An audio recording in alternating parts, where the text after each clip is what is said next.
Hello everyone, welcome to Marlin Chan's Kids. Today we show the game played by Aleksandr and Andrew, and the game complete in only 23 moves. And here you have the opening of Queen Gambit's decline, and the game ends with beautiful sacrifice in the end of the game. So let's see how the game can play. And the game starts with the pawn to d4, d5, c4, and e6. And here the black decline to capture the pawn. Then the knight to c3 keep on the development, and bishop to e3. The just capture the d5 pawns. C takes d5, and the e takes to f4, and here c6 was played, and at this position this is the first 5 move, and here you have a white is slightly better in this position with 2 of the pieces has been developed into this 16 square, and here the white has more activity to play around. So after this, the white continue to play a e3, and to allow another bishop to become active in the board. Then bishop to f5, and at this position of the 6th move, the white play a very interesting move by playing a g4 to attack the bishop. And after this, the white also have the idea of castling to the queen side and trying to attack towards the king side. So in the game, g4 was played to attack the bishop, and now the bishop goes to e6.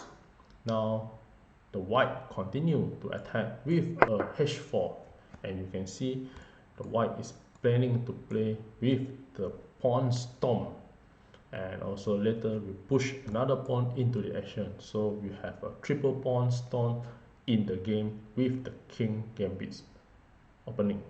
So after this, the black play knight to d7, then the queen to b3, and trying to capture the pawn or allow the king to go for a castling. And here the white has many activity to play. So in the actual game, the black prevent the pawn being captured and go for the trade-off, and the white do not want to trade off, instead keep on develop the pawn to f3. Then the knight g to f6, and here is the first 10 move, and the position for white is slightly better in this game. So after this, h5 was played, and the white castling to the king side. So the better move is to play a castling queen side, as the pawn is being moving forwards to the attack. But in the actual game, a king side castling was played, and then the bishop to d3, and keep on the idea of attacking the h7 pawn. And here after this, the rook f to c8, and queen to c2. Then h6 was played, g5 was played. After this, h6 was played, and then the g5 from the white, and this is a strong move to destroy the structure of the black. And in the actual game, the pawn capture the g5, and bishop capture the g5 again and attack the knight. So after this, c5 was played, and here you have the 15th move, and in this position the white is better in this game already, and here you have a many attack from the white, and the pawn can push forward and go here and capture the pawn, and this rook will be active, and also the king can go for a king side castling and bringing another rook into the g1 and attack from the g file. So after this position, the knight g to e2, then the rook to e8, and after this h6 was played and trying to attack the pawn, and in this game the black play a c4 attack the bishop. So at this position the white start to play a sacrifice, a position sacrifice that could win the game, and the brilliant move of this is to use the bishop and capture the pawn. So after this, the pawn capture back, and the idea after this is the pawn then capture the pawn at g7, and now the queen is active and can checkmate the king at the h7 square, and also the king can go for castling, and you bring the rook to the g1 square and go for the g file attack, and long castling will be a very strong threat towards the black. And after this, queen to a5 was played, and now a d5 was played to attack the bishop, and now you can see that the position sacrifice is worked, and this pawn, the bishop, cannot be go anywhere.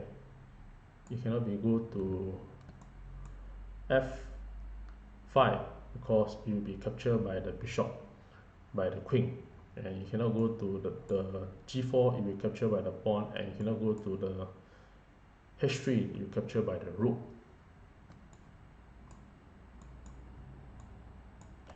So the sacrifice of the bishop will be winning 2 pawns if the bishop move to any of the red square.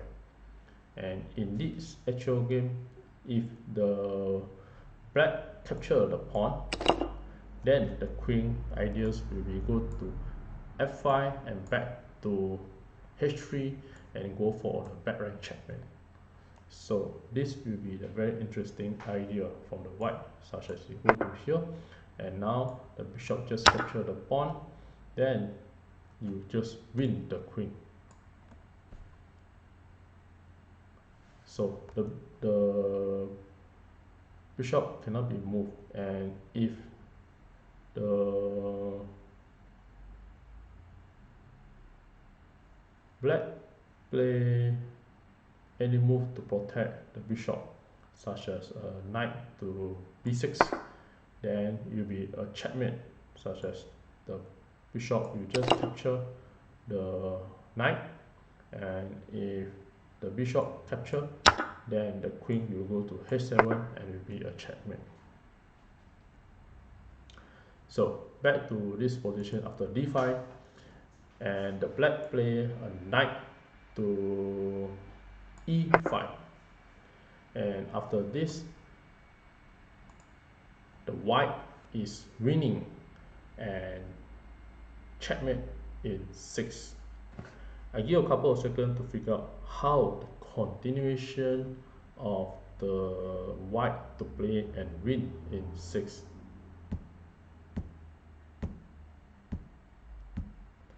Well, congratulations for those who found the answer, and for those who like to enjoy the show, here are the beautiful moves that the white played.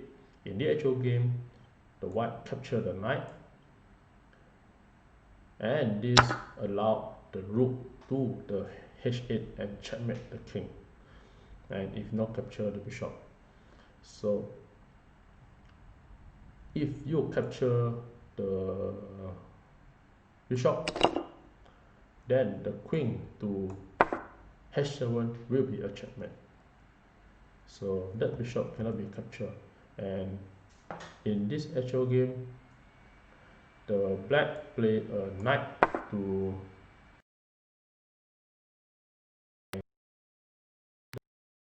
escape from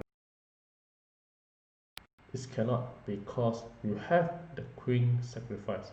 Queen takes d3, and this is a brilliant sacrifice, and the black capture back, and thought after this the rook just go to h8 and checkmate the king.